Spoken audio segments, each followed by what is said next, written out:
You're listening to The Kelly Slusher Show with your host, Kelly Slusher. Hello, everybody. Thanks for joining me again for my podcast episode. Woot woo! Today is actually St. Patrick's Day, but by the time you hear this, it will not be St. Patrick's Day because I'm releasing it tomorrow, the day after St. Patrick's Day. And I thought, it's going to be a St. Patty's Day special, but no, I don't think it works that way.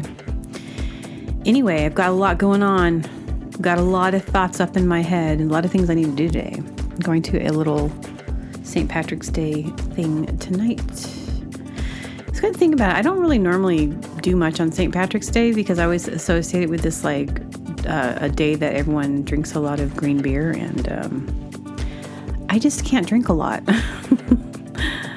mean, I can have a little bit, but a little bit's a lot for me. A little bit is a lot. I can have a little bit, but not keep on, because then I don't feel good the next day, and it's just not good for me. Anyway, but that'll be fun. I'm going to make little teeny, I'm going to make potato candy, and they're going to look like little teeny potatoes, and they're in the shape a little bit they'll look like a russet potato. They're not made out of potatoes, but it's a traditional St. Patrick's Day candy. I don't know. I think I've seen it a couple times. I haven't know how popular it is around here, but like I said, I don't go to a lot of St. Patrick's Day parties. But these are going to be cute. So they're going to be little teeny, they're basically made out of cream cheese, and it's got some other stuff in there, and you roll it in, and it's got sugar and all that stuff, and shredded coconut, and you roll it in cinnamon, and make them look like potatoes rolled in cinnamon. It looks like a little potato. How darling is that? And then I want to put a sign on there that says, a heap of potato candy. A heap of potato candy. Because that's a joke. Top of the heap. I'm going to name this podcast Top of the Heap. Because, so I talked many, many, many podcasts ago. I talked about my friend Kevin, who I was friends with in New York. And he was a buddy. He wasn't a boyfriend. He was like a buddy. And we would just hang out, and we would just he was just a weirdo and I was a weirdo. So we would just hang out and do just fun things in New York. And we had a group of friends too, and they were all really fun. And one of the friends that we had, she was a curator for PS1. It is an elementary school that was converted into a museum. It's affiliated with the MoMA. And I remember she had asked me if I wanted to put some stuff in there, some video or something. I was making these weird little videos, and I had some just little things that I was making, but I don't know. I was like, what? Me? But I knew that it would fit with what the other artists were doing, because it was a different, I don't know. It would have worked, but I just was like, no, I'm not ready for that. I still don't, because I don't really consider myself a visual artist, but I guess I am. But anyway, so there was a party we went to, probably St. Patrick's Day, and the theme was potato, or maybe we just went to some random potato party and everything was about potatoes. And I remember he dressed up like a big potato, and he put all this tinfoil all over him. And somewhere he had a sign that said "Top of the Heap."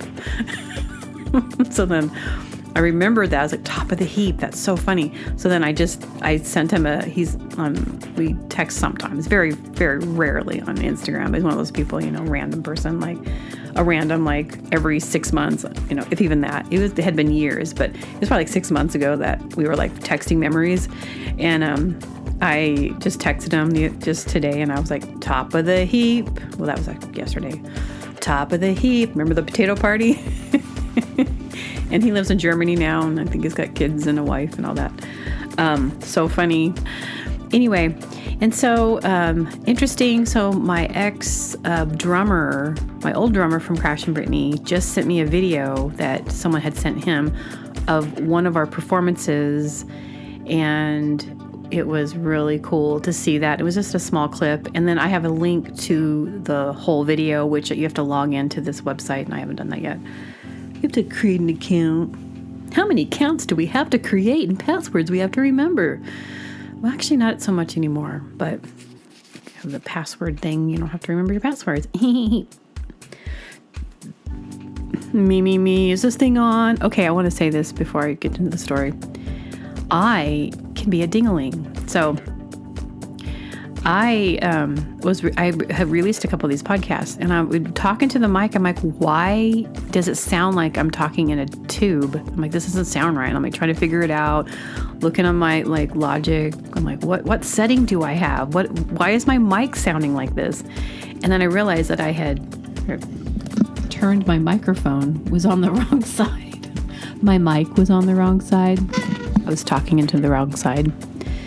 That was like, I think I only did that maybe a couple times, and I was like, I had to keep turning the volume up. I'm like, what is going on? Because I have a really small space, so I'm always having to move everything. Like the table that is my desk is also my baker table, but when I do the baking on it, I have to move all the electronic stuff. You know, I've got to move the microphone. I got to take my computer and all the little gadgets, everything that you need, like so you don't get flour on it, right? So things get moved. The mic gets moved. And then I was like, oh my gosh.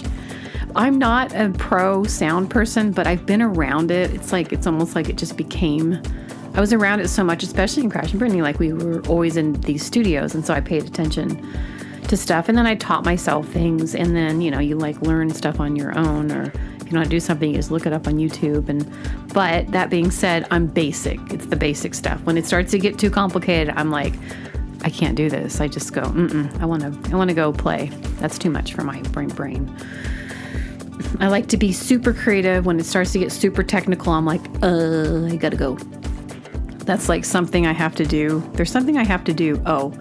Involving my cottage license for the baking thing. It starts to get really complicated. And when it starts to get super complicated, I'm like, I gotta go do something else right now.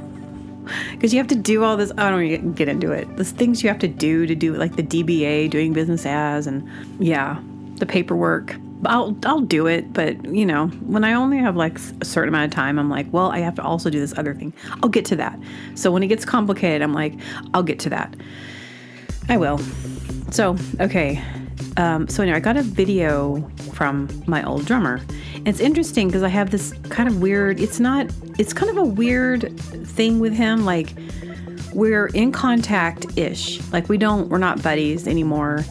We would probably be more buddies had we not, he was my boyfriend, and it was like band boyfriend, you know, like boyfriend, girlfriend, band, like enmeshed. The whole thing was us. And then we had a guitar player who just kind of was always around, and he was like a little sidekick in our relationship, our band. And at one point we all lived together. Actually, a couple times we all had a house together. We had one house together, and then we lived no, I think that was the only time we had no, we had more house. That's right. We had this big haunted apartment. That's right. We lived in a haunted apartment in downtown Sacramento. That was the creepiest place I've ever lived. That was a place we lived. And then, so yeah, we were like really close, really tight knit band and friends. And me and Mike were a couple. And so when the band fell apart, that was because Mike did something that was really lame. And it's like, I'm like, do I talk about this? I'm like, you know what? It's part of the history. It's okay. It's part of my life. This podcast is like stories and stuff, you know? This isn't to like, I don't ever want to drag his name through the mud or throw him under the bus, because this isn't about that. This is just about the dynamic of how it's kind of weird. So, because we have this thing, we had this baby, like the Crash and Brittany was our baby, and he holds this, it's something that meant a lot to him, and it meant a lot to me. And so when the relationship fell apart, that's because we were living in a house together. And then this is so depressing. Like, I don't even like talk about stuff like this, but we were living in a house together. We were in a couple, and he stopped coming home at night, and I didn't know what was going on. And it turns out that he started just going out with some woman and didn't tell me, but he would lie about it. Didn't tell me. And like my whole world just crashed down. Crash and Brittany. It's almost like it was such an intense band. It just like crashed into like, and when it fell hard, and like I fell hard. And that was the beginning of me. I didn't want anything to do with the band. I absolutely wanted nothing to do with him, and I was so disappointed and crushed, really, you know, like your whole world, just like, why? And then it needed to end, though, that's one thing. I understood that even as it was happening, because me and him were definitely, we're different. Like we were in this moment together, and it was perfect ish, you know, like it worked out so well in that time. But like who we are as people now, oh yeah, no, way different. So that would have never, it wasn't going to go that way. But had we stayed together, we'd probably still be this band, and we probably would have been really quite large, very successful, one of those bands, you know. But as the fates have it, that was not my destiny. That was not in the cards for my life. And so what I did was I decided to go solo. I just went solo. I just did my own thing, and I wanted nothing to do with loud, crazy music like that. I just literally bought myself like a little recording setup, and I just started playing my little Kelly Slusher songs, and that's when that began. And then that had its own life, and it was really sweet. And it was I had already been established in the world from Crash and Britney, but it was such a different music scene. Like I went from like the Crash and Britney people, which the fans like that harder, noisy, you know, punky, whatever you want to call it. And I went from that to this pop scene, and it was quite a shock, you know, because like indie little pop people, the fans of Crash and Britney, I don't know, the fans were very different, and the scene was very different. And always in the back of my mind, I was always kind of laughing at the indie people because they were just such goody little, you know, they really did. Like some of the bands I was like touring with and hanging out with, I'm like, this is different than what I'm used to, but this is more comfortable to me because this is more my feeling and how I feel. Like I like gentle, and that band was very intense. So I was always on edge, always had a lot of anxiety. So when he sent me that video clip, I was like, oh, this is cool. Oh, look at me. Look at wee little me. I think I was 22, really short hair, which I can't stand to see my hair really short, but I was a kid, you know. But I had this bass, and I've got like 2 18-inch speakers, and that was all Mike. He got me those speakers. Like he was the influence to make it that crazy. Like I generally am not really like that, but I seem when I play in a band with people, they always want to get kind of more wild, and I just know that's part of it. It's okay. It's probably my energy, and they kind of direct it because I have a lot of energy. A lot of energy. It always has to be, I got to do stuff with this energy, you know. So it's kind of interesting because Mike now lives in Hawaii with his wife and his 2 children. And when we were together, his mom always was trying to get us to get married. Like she would be like, look at this wedding dress. She'd like show me wedding dresses. I'm like, I just knew. And that was like really like probably early on in our relationship and our band. But it just didn't even like, I was just like, no. I was always thinking, no. And I was right. I knew something back then. And then, yeah. So I know that was a heartbreak for her. She wanted us to get married, but I was like, no, I don't think this is the right, I don't want to, you know, at that time I was like, not thinking of marriage. I was just rocking my band. So because of this, like his wife wants nothing to do with, if his wife could erase the memories of me in his mind, she would love that. Like she doesn't like us being in contact. I totally understand that, but it's not weird, you know, like if it's like it'll be like a subtle text. Like there's nothing going on between us. And like, it's very, it's like your old friend or something, and, memories. He has a ton of respect for me, a lot of respect. So he's never going to stop being like, oh, my old bass player, Crash and Britney. And so we'll check in every once in a while. What are you up to? And, I was telling him where I was living, and I'm having a good time. And then he was like, yeah, I don't play music anymore. My daughter's playing it. And then he was saying, but when I do, I play music with Justin Trosper, which is the guy from Unwound, the singer, the guitar player, guy from Unwound, who was our the biggest influence. We were so obsessed with Unwound. Such a good band still love them. When I played drums, I learned how to playing Sarah Lund drums, and so I kind of have my style of drumming is a lot like Sarah Lund because that's how I learned how to play drums. I even play some of the beats still that she has in some of the songs. And then, but it's kind of funny because I always in my head, of course I'm not saying anything bad about him, but there's always that part that's like, you're such a hipster. Like, I only play with Justin Trosper. It's who I am.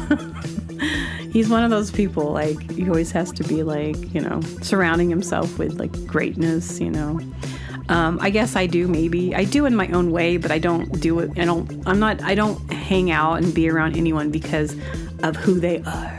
It's more like, oh, what makes me look like? And I'm like, oh no, I just hang out with people that I am drawn to and who I respect, but it's just kind of funny. So that being said, I wanted to say a little bit about that. I don't want to say too much about Mike because I'm not trying to make him look bad. We're just, he's not in my world. This is my world and I like my world, and he'll be around, I don't ever see him, but he's way over in Hawaii with his wife and kids, and yay, good for you. Good for you. And he plays with Justin Trosper. Good for you. But I've had to forgive him. So it's kind of interesting. I don't have a ton of notes. I do have some. I have a couple things that I'm going to say, and this is going to be I'm just going to get this out because I want to keep my podcast going even when it's like, ooh, well, I got to fit this in. I appreciate you guys listening. I love doing this podcast, so I never want anyone to think that I don't want to do this. It's just more about the time, having all the time to make it lovely and get it out by Wednesday. So, okay. I have a note here that says, remember when we'd ride those logs straight down the river? Remember we'd ride those logs straight down the river? I don't know, that was some thought. Baker's Revenge. That's funny. This is so dumb, but I talked a couple weeks ago about this when I went to go get sushi, and there was an ex-baker coworker that was giving me, she had to sit by me, and I walk in, she was giving me like the serious evil eye, and I was like, are you kidding me? Okay, I talked about that. So, interesting, because I guess the head baker, where I'm currently employed part-time, hardest job in the world,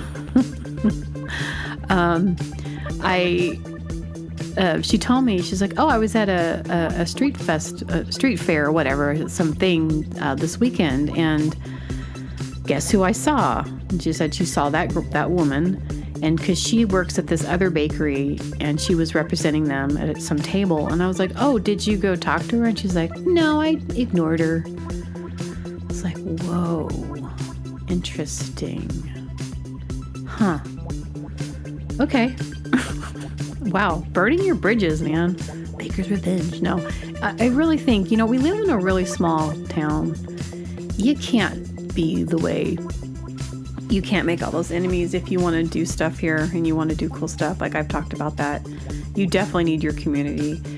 I just can't stand the people that think they have to be better than everybody. Like, I have to put you down because obviously it's an insecure person, right? And I'm sorry, but there is reasons why that stuff happens, and it's usually like, trauma, childhood trauma. You can trace it back generally to that, something like that. Not always. Sometimes people are just bad people. I know there's someone I know, she's always like, no one's bad. And I disagree with her. I'm like, no, there really are evil people. Like, oh no, it's always trauma. No, that's not always true. In my opinion, that's not always the case. Sometimes people are just rotten. They're born rotten, and it's just the way it is. You can't change them. You can't kill them with kindness even. You might make them disgusted. But those are the, people like that I have to be careful around, because especially with that evil eye lady, I'm just calling her evil eye baker. I was so nice to her. We have this group chat, and she on Instagram. It's like a group, baker's group, and she posts all her like the things that she had made when she first started, and no one commented on like her creations because they were like, whatever, you're showing us this stuff you made. We like are seasoned bakers here. Like we're not. It takes a lot to impress us people who have been. That's like that's what we do. And so no one made a comment, and I was like, oh, thank you for sharing. You know, I was like kind of making her feel accepted because no one else seemed to care. And then at work, I would come in and, of course, be cordial and nice and kind and talky, you know, just like I am with anybody. But when you are that way with the wrong people, sometimes they see that as a weakness. Like, oh, she's nice. I'm going to take advantage of that. I'm like, you know, that's not how it should be. But it's just how people can be. Like, oh, you're nice. You're so nice. I'm going to walk all over you.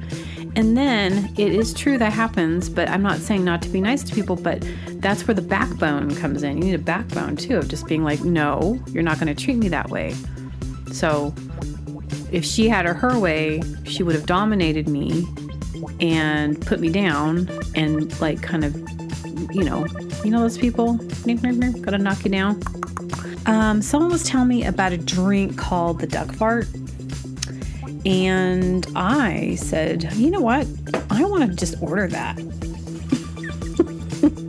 gonna look it up. You walk in. What can I get for you? You want to? Okay, I think they. Okay, he's getting a Guinness. Okay, yeah. Can I just get a duck fart? Okay, the duck fart is popular, creamy, 3-layered Alaskan shot consisting of equal parts Kahlua, Bailey's Irish Cream, and Crown Royal Whiskey. Invented in the 1980s at the Peanut Farm Bar in Anchorage, it is traditionally served in a shot glass with ingredients poured slowly over the back of a spoon to create distinct layers and consumed in one gulp. But why is it called that, though?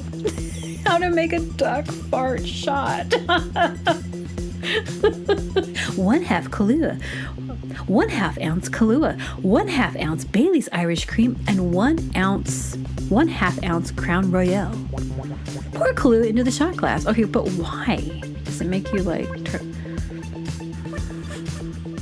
Why is it called... Creamy duck fart shot?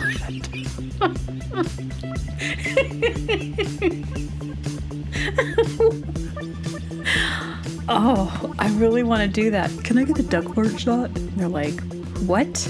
What is that? I'm like, every bartender should know how to make this. What? Meet Crystal. I'm a blogger, and we eat buttercream with a spoon, deep fry everything, and believe everything can be turned into a casserole. Okay, this lady, she's got her little like making everything beautiful, but she's got this duck fart recipe. I can't take it serious. I can't. What am I? Did I just like? Am I in another reality than everybody else? Sometimes I wonder, like, am I in another reality than everybody else? Because this is really weird to me. But this is all normal. Like it's nothing.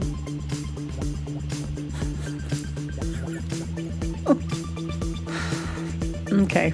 Okay.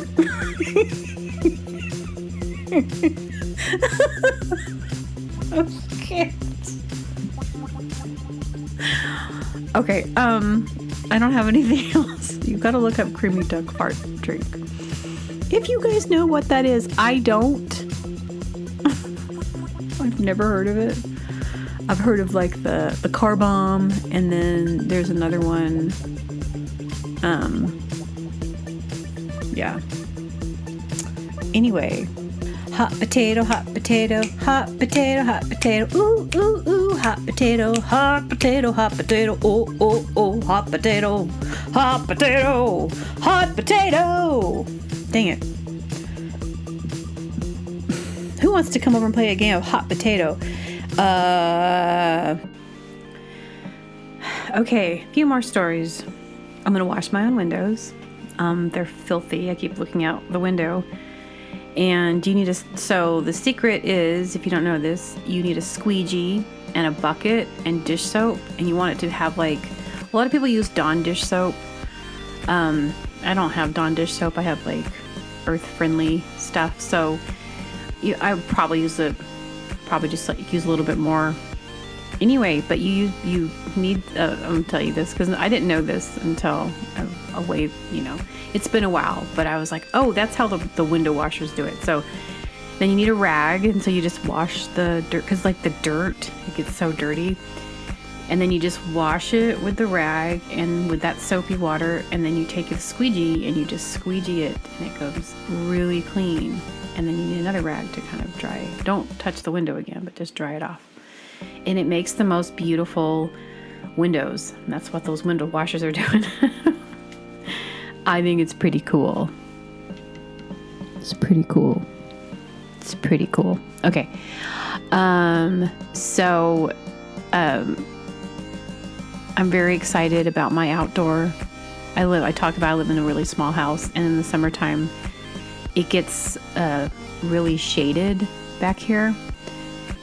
And last year, because I've kind of had like 1 foot in, 1 foot out, like, well, I don't want to stay here. It's too small. And I wanted to live in this other area. So it'll happen because I think eventually she's going to sell this property, the landlord. And it's supposed to be temporary.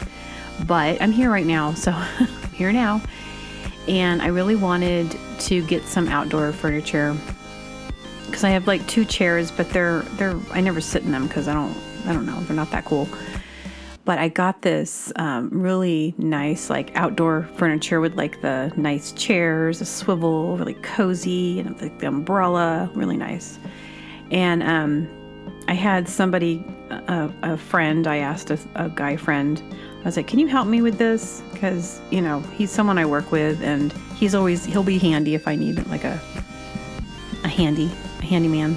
So he's handy with like moving stuff and for me, and sometimes helping me. So I'll like buy him something, like here, I'll get, I offer to pay him, but he's always like, no. And I'm like, well, here, I'll buy him food, or I'll buy him a sandwich, or I bought him some beer to help me. And then, so I'm in the yard when we moved it in, and I set it up.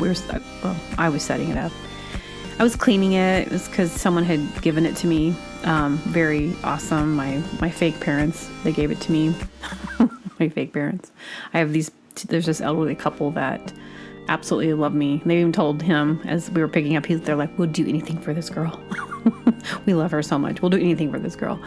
And it always makes you feel good when you hear stuff like that. I'm like, oh, yeah, they do. I know. They're really dear to me. And, Anyway, so I have this table, and so it's over there in the, I put it in the yard, and I was like, oh, this is going to be great. This is where I'm going to hang out. Like, if I'm going to be here this summer, this is where I'm going to hang out. And if I move, I'll bring this with me. This is great. It's so cozy. It's so wonderful. And I've been hanging out outside every day, and it's such a good time. I love being outside. Especially like if I'm working really hard and I just want to go chill outside. It's nice to have an umbrella, and it's nice to be out there. So I'm out there setting it up, and I look over, and there's this like man like staring into the yard. And I said to my friend, there's a man he's staring over here.